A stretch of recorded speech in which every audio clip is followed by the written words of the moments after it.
For years, she called me too sensitive and controlling, then recorded my breaking point to prove I was crazy.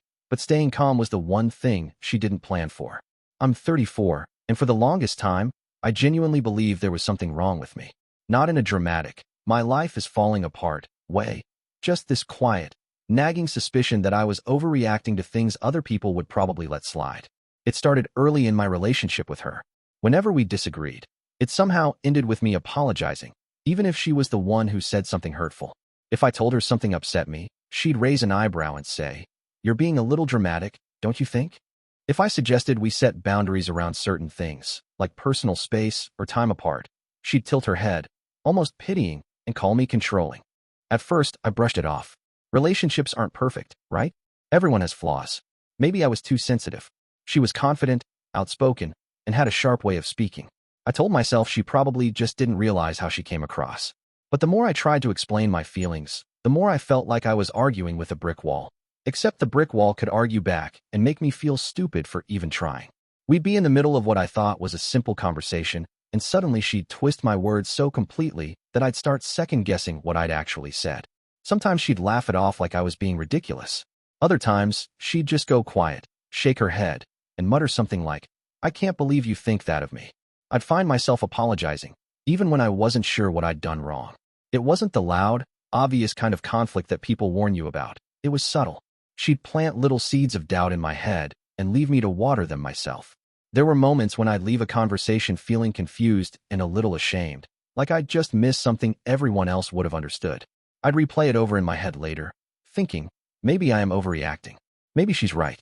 It's strange how quickly you can start to believe that your own reactions are the problem, even when your gut is telling you otherwise.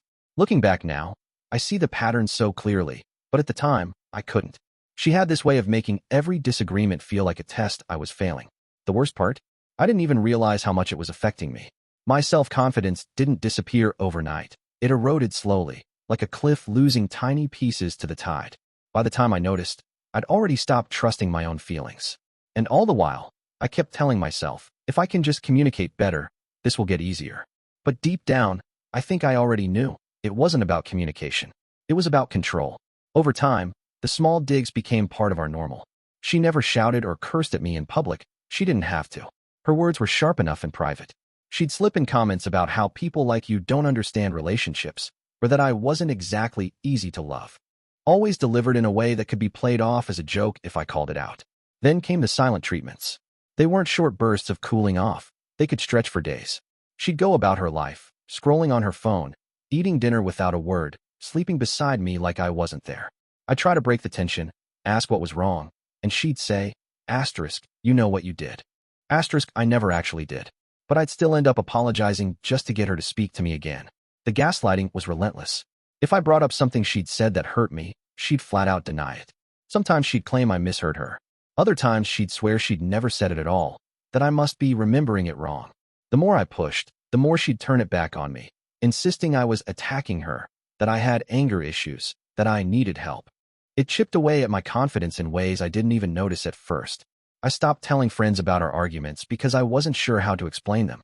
I stopped voicing my needs because they always seemed to cause more trouble than they were worth. One night, after a long week of barely speaking, she started in again. Little verbal jabs over dinner, picking apart the way I phrased things, baiting me with half smiles and loaded questions. I kept my voice calm at first, trying to end the conversation before it got worse, but she followed me from room to room. Then she said something that cut deeper than she probably expected, or maybe exactly what she intended. I don't even remember the exact words anymore. I just remember the heat rushing up my neck, my chest pounding, and finally snapping. I yelled. Not a scream, not profanity-laced rage, just a raw, frustrated outburst that had been building for years. I called out her lies.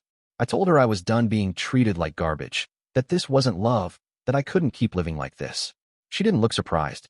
She looked like someone who'd been waiting for this moment. The second I raised my voice, she reached for her phone. Not to call a friend, not to defend herself. She held it up like she'd been waiting for this exact scene. "Go on," she said, almost casually, as if inviting me to keep going.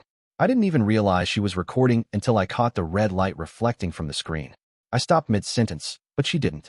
She followed me into the next room, still holding the phone steady, capturing the tail end of my outburst. A few minutes later, I heard the ping of her notifications going off. She'd sent the clip to our mutual friends with the caption, "See? He's crazy." It was a short clip, maybe 20 seconds, taken completely out of context. Me looking agitated, my voice raised, no lead up, no explanation. I could already imagine what it looked like to someone on the outside. That night, the guilt hit me hard. I replayed the moment in my head, over and over, wondering if she was right. Was I losing it? Had I actually become the kind of person who yells like that? I thought about texting everyone who got the video to explain what really happened. But how do you explain years of subtle digs, cold silences, and twisted conversations in a way that makes sense to someone who's only seen a few seconds of anger? You can't. So I stayed quiet. I carried that shame with me for days. I avoided checking my phone. I didn't want to know who had seen it or what they thought. Every time I saw her around the apartment, she looked almost satisfied. She'd keep her tone light, her words neutral, but there was an unmistakable sense of victory in her voice. And deep down, a small part of me suspected she'd planned for this moment all along. A week later, while avoiding the group chat that now felt like enemy territory, I ended up scrolling through articles late at night. I wasn't looking for anything specific, just trying to distract myself, when I came across the term reactive abuse. The more I read, the more the pieces started to fit together. The concept was simple. Someone pushes and pushes until you finally react. Then they use that reaction to paint you as the problem. It was like reading a step-by-step playbook of my last few years. That crazy clip wasn't proof of who I was. It was proof of what she'd been doing all along. Every silent treatment, every twisted argument, every subtle dig, it had been leading to that moment. And she'd been ready, phone in hand, to capture it. Something shifted in me after that. The shame started to fade, replaced by a kind of cold clarity. I stopped second-guessing my memories. I started replaying conversations in my head, not to doubt myself, but to see the patterns I'd missed before. When I finally confronted her, I didn't yell. I didn't even raise my voice. I just told her I knew what she'd been doing, that I understood now, and that it was over. She tried the same tactics at first. "You're being dramatic. You're twisting things." But this time, I didn't bite. I kept my tone steady, my words short. Eventually, she went quiet. For once, she didn't have a comeback. She just stared at me, then muttered something about me regretting this one day, and started packing a bag. She left that night. A few weeks later, I heard from one of our mutual friends.